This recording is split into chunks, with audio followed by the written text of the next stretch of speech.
ოკეი. მოკლედ გადავედით კომპლიმენტებზე და კომპლიმენტები ცოტა მთლად ისე, რა ქვია, როგორც ევროპელებს, ესე ვთქვათ, ადვილად გამოსდით, ჩვენ მთლად ეგრე ადვილად არ გამოვდის.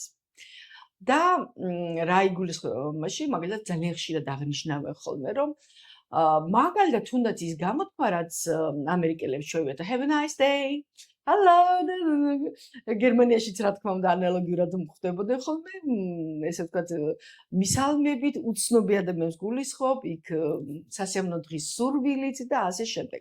ჩვენ ცოტა ესე კულტურაში ასე არ გვაქვს, რომ ყველა ადამიანს და მით უმეტეს უცნობ ადამიანს მიესალმო და თან სასიამოვნო დღე უსურვო, ხო? თუმცა რაღაცებს ესე ვთქვათ ვსწავლობთ და ჩვენს შემოგვაქვს უკვე ჩვენს კულტურაში უფრო ხშირად ვუთხრათ ადამიანებს თუ რაიმე სასიამოვნოს შევნიშნავთ. ანუ მეოთხე ნაბიჯი უკვე არის, რომ 21 დღის განმავლობაში, ანუ დღეში 7 ადამიანს ვუთხრათ კომპლიმენტი. წეგან ვისაუბრეთ მე და ვანომ და ვანო მითხრა, რომ კომპლიმენტი რას ნიშნავს, რომ ტყუილი უთხრაო ადამიანსო. ანუ რაღაცა მომენტში ხო თითქოს ფიქრობ, რომ ხომ არ ხდება მაგდროს ადამიანის მოტყუება, თუმცა შეიძლება ასეთი რაღაცა ვიფიქროთ, რომ ყველა შემთხვევაში, როდესაც შენ გონებაში ამას ატრიალი და ფოკუსი გაქვს იმაზე, რომ მე დღეს 7 ადამიანს უნდა უთხრა კომპლიმენტი, ეს ნიშნავს, რომ შენ ფოკუსირდები და პოულობ იმ ადამიანის რაღაცა კარგს. ეს შეიძლება იყოს ფეხსაცმელი, ეს შეიძლება იყოს ფრჩხილის ლაქის ფერი, ეს შეიძლება იყოს, რა თქმა უნდა, თვისებაც, ანუ ეს მარტო გარეგნობა არ იყოს, ხო, სიტყვაზე, ხო? აი როგორი თავაზიანი ხარ დაუშვოთ რაღაცა დაგითმოთ. რა თქმა უნდა, ეს უცნობ ადამიანსაც შეგვიძლია უთხრათ აბსოლუტურად ძალიან ესე ვთქვათ ჩვეულებრივად ოკეია, მისაღებია, უცნობ გამყიდველს უთხრათ სიტყვაზე მაღაზიაში. ან მოკლედ რო ვთქვათ, 7 ადამიანი გვინდა დღეში, ვისაც კომპლიმენტს ვეტყვით. ოღონ ჩაინიშნეთ რიცხვი. 21 დღე უნდა გაგრძელდეს ეს პრაქტიკა და 21 დღის განმავლობაში აკეთებთ ამას. იცი რა, ბარემ აქ გამახსენდა რაღაც სხვა პრაქტიკა და აქვე გეტყვით. გოგონებს და ბიჭუნებს, ქალებს და კაცებს, რა თქმა უნდა, ყველას ეხება, ვისაც მეორე ნახევრის პოვნა უნდა ცხოვრებაში. მეორე ნახევრის ახლა მე რა თქმა უნდა აქ არ ვსაუბრობ არც ქორწინებაზე, არც მეუღლეობაზე, მოკლედ ვთქვათ, საპირისპირო სქესის ადამიანი უნდა მის ცხოვრებაში შემოვიდეს და ესე ვთქვათ, არ გამოსდის აქამდე, არ გამოუვიდა ეს ამბავი. ეს 14 დღე კეთდება. ქალების შემთხვევაში ვაძლევ ხოლმე ესეთ დავალებას, არის ესეთი დავალება, რომ 14 დღის განმავლობაში დღეში რამდენი მამაკაცის კი შეხვდება, მნიშვნელობა არ აქვს, ვინ არის ეს მამაკაცი, რამდენი წლის არის, არანაირი მნიშვნელობა არ აქვს. შეიძლება ეს პატარა ბიჭუნა იყოს, სიტყვაზე ვიძახი, მნიშვნელობა არ აქვს. თავარია, რომ თუ ქალია, აკეთებს კაცზე პრაქტიკას, თუ კაცია, აკეთებს ქალზე პრაქტიკას. ნებისმიერ ასაკში. გონებაში ამ შემხედრ ადამიანს, ესე ვთქვათ, უპოვის რაიმე კარგს. ყველა შემთხვევაში უნდა უპოვოს გონებაში რაიმე კარგი და ეს აღნიშნოს, რომ აი დაუშვათ როგორი ესეთია, რა ქვია, დაუშვათ დამხმარე, ანუ ინიციატივიანი მაგალითად ვიღაცამ ან ადგილი თუ დაგითმო ან რაღაც. და როდესაც მეც მათ შორის ვაკეთებდი ამ პრაქტიკას, მახსოვს სამარშრუტო ტაქსში ამოდის ეგრეთ წოდებული ბომჟი. ხო და თან ძალიან კარგად ნასვამი და ეხლა ვფიქრობ, რომ დავალება მაქვს და იმ დავალების პროცესში ვიმყოფები პრაქტიკაში და მეთქი რა მოვუფიქრო ახლა ამას მე პლუსი, იმიტომ რომ ნუ მამაკაცია და მაქვს დავალება. და მახსოვს რომ გავიფიქრე ეს მოუნახე რომ თუნდაც ის რომ ის არ გდია მიწაზე სამარშრუტო ტაქსში ამოვიდა და სადღაც მიდის. და მახსოვს რომ ეს პლუსი მოუნახე მოკლედ რომ ვთქვათ ეს პრაქტიკა რა თქმა უნდა ეხება იმათვისაც დავუშვათ მიმღებლობის გაზრდა უნდათ თავის ცხოვრებაში და ძალიან კრიტიკულები არიან საპირისპირო სქესის მიმართ ეს პრაქტიკა იმათთვის არის ხოლო ახლა კი დაუბრუნდეთ ჩვენი კომპლიმენტების პრაქტიკას და 7 ადამიანი დღეში 21 დღის განმავლობაში მოვნახოთ ვისაც ვეთქვი ჩვენს კომპლიმენტს და ჩვენ მეოთხე ეტაპიც უკვე გავიარეთ. გადავდივართ მეხუთე ეტაპზე და ეს არის ძალიან საინტერესო ესე ვთქვათ პუნქტი, ეს არის 30 პუნქტი რა მოხდა ჩემი წყალობით. ოდესმე თუ დაგისვას ვარნო ეკითხვა შენი თავის. მართლა? ბევრი რამე მოხდა ჩემი წყალობით. აბა შეგიძლია? ნუ ახლა 30 საათ ჩამოვთვლი ახლა, მაგრამ ნუ ადამიანებს მიუღწევიათ წარმატება, შეუძლიათ ცხოვრება, გახდარან პოპულარულები, დაფიქრებულან რაღაცეებზე, შეუძლიათ იმიჯი, ცხოვრების სტილი. ზუსტად ეგ არის, ანუ უბრალოდ ნახე ესე ზოგადად კი აღარ იტყვი დაუშვათ შენ რომ ასრულებდი ამ დავალებას, დაწერდი კონკრეტულად ადამიანებს დაუშვათ სახელები და გვარები. ხო, კონკრეტულად სახელი და გვარები, რომ აი ამ ადამიანმა დაუშვათ მარტო მაგ ადამიანებთან მიმართებაში არა. ზოგადად ცხოვრებაში, მაგალითად სიტყვაზე მე რომ არ დაიწერებოდა ის ორი ავტობიოგრაფიული წიგნი შენ რომ გაქვს დაწერილი. ხო, ძალიან ისეთი დაუშვათ. მე რო არა, დაუშვათ კოუჩინგური ინსტრუმენტების წიგნი არ შეიქმნებოდა, ინგლისური ენის სწავლების მეთოდად თეატრი არ გახდებოდა. ანუ რაღაცები, ის რაღაცები, მოკლედ რომ ვთქვა, რაც მოხდა ჩემი წყალობით. აი ეს არის უკვე ჩვენი მეხუთე პუნქტი და ესეც გავიარეთ.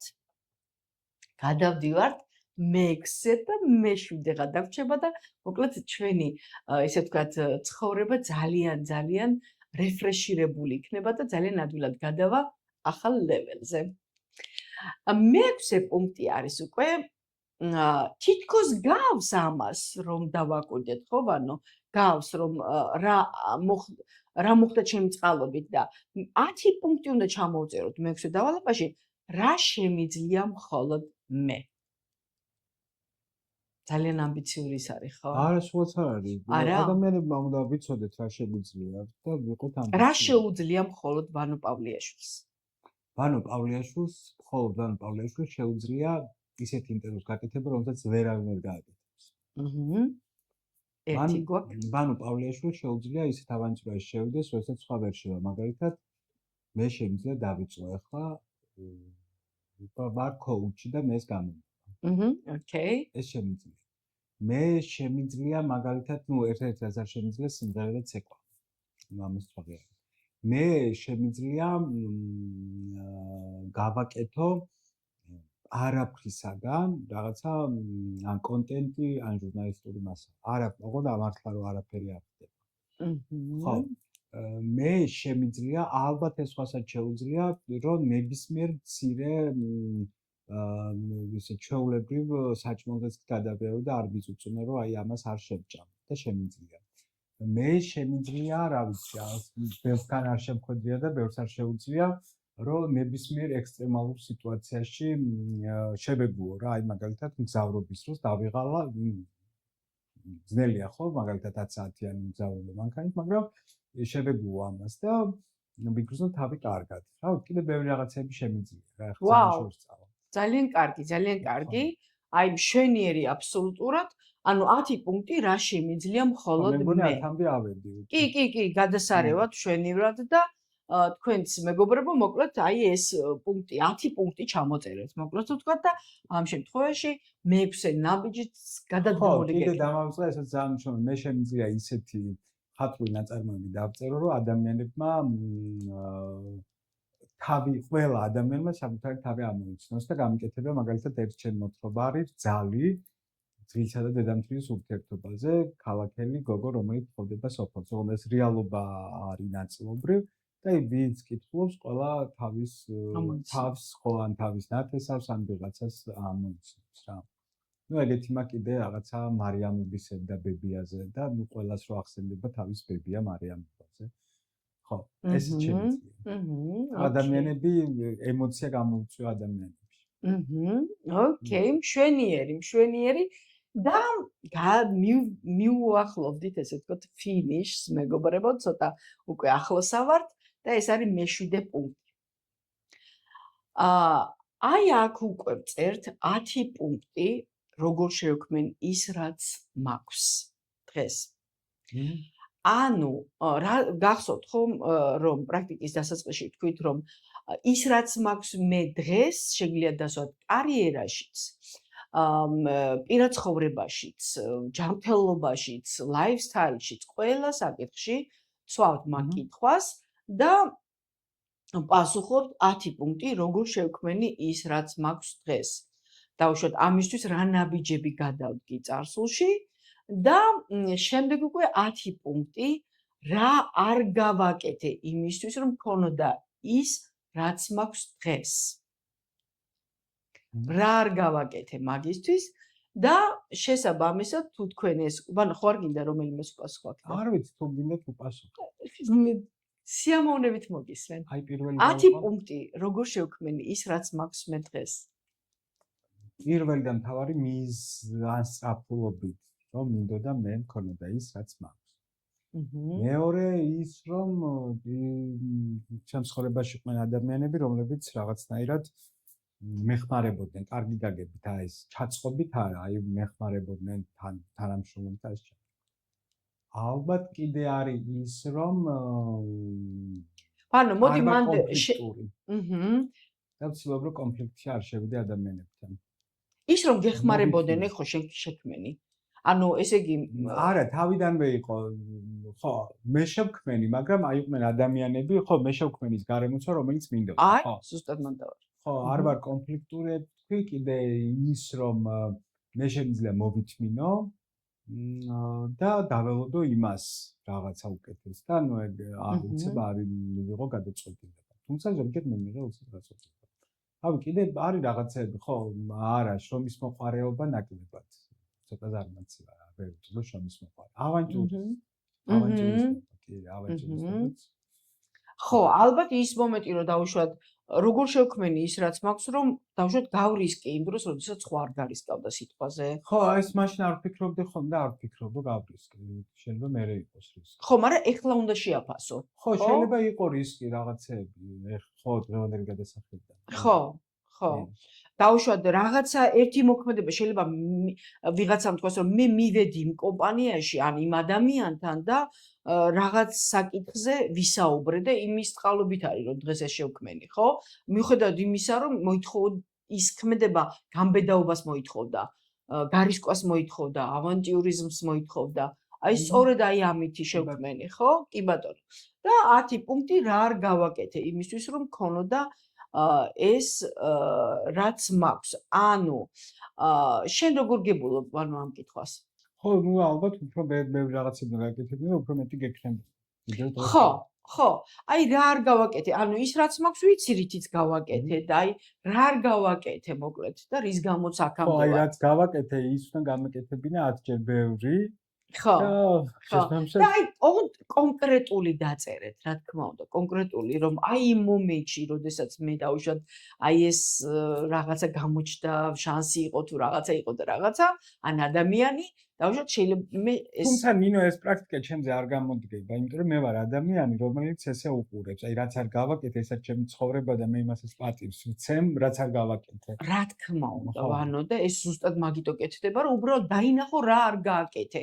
თორე რა თქმა უნდა. ანუ რომ ბინანონტა გამეკეთებინა ეგეთი შეუძლებელია, ხო, შეუძლებელია გაცნობიერებულ დაძაბულობის რა ეტაპზეც იმყოფება ადამიანი, იქიდან გადახედოს და თქვას, რომ მე ყველაფერი ის რაც გავიარე, ზუსტად იმან მომიყვანა ამ წერტილში და რა თქმა უნდა, ყველაფრისთვის მადლობელი უნდა ვიყოთ და ყველაფერი უნდა დავაფასოთ. აბსოლუტურად გეთანხმები, უბრალოდ ამ პრაქტიკისთვის საჭიროა რომ აღნიშნო დაუშვათ რა არ გააკეთე. ოკეი, მოკლედ, მეგობრებო, გილოცავ თუ თქვენ უკვე ეს მთელი ეს 7 ნაბიჯი გაიარეთ და თქვენი ლამაზი ბლოკნოტი ალბათ უკვე შეავსეთ ნაწერებით და ხშირად როდესაც მომისმენია რომ ადამიანები ამბობენ რომ მე არ მაქვს, იმიტომ რომ კოუჩის და მენტორის და ფსიქოლოგის მომსახურება საკმაოდ ძვირად ღირებულია ხოლმე ზოგიერთისთვის, რა თქმა უნდა, აი ამ შემთხვევაში გეტყვით, რომ ძალიან ძვირად ღირებული პერსონალური კოუჩის, მენტორის თუ ფსიქოლოგის სესიის, რა ვიცი, 10 ან შეიძლება ცოტა მეტი ოდენობის პრაქტიკა არის აი ამ 7 ნაბიჯში ჩატეული, რომელიც თქვენ დაგეხმარებათ, რომ თქვენი ცხოვრება გადაიყვანოთ ახალ საუკეთესო ეტაპზე და მე ნინო მაღედანი გისურვებთ ბედნიერ ზაფხულს, კარგ დასვენებას და რა თქმა უნდა ნაყოფიერს. და არ დაგავიწყდეთ, რომ იცხოვრე შენი ბედნიერი ცხოვრება.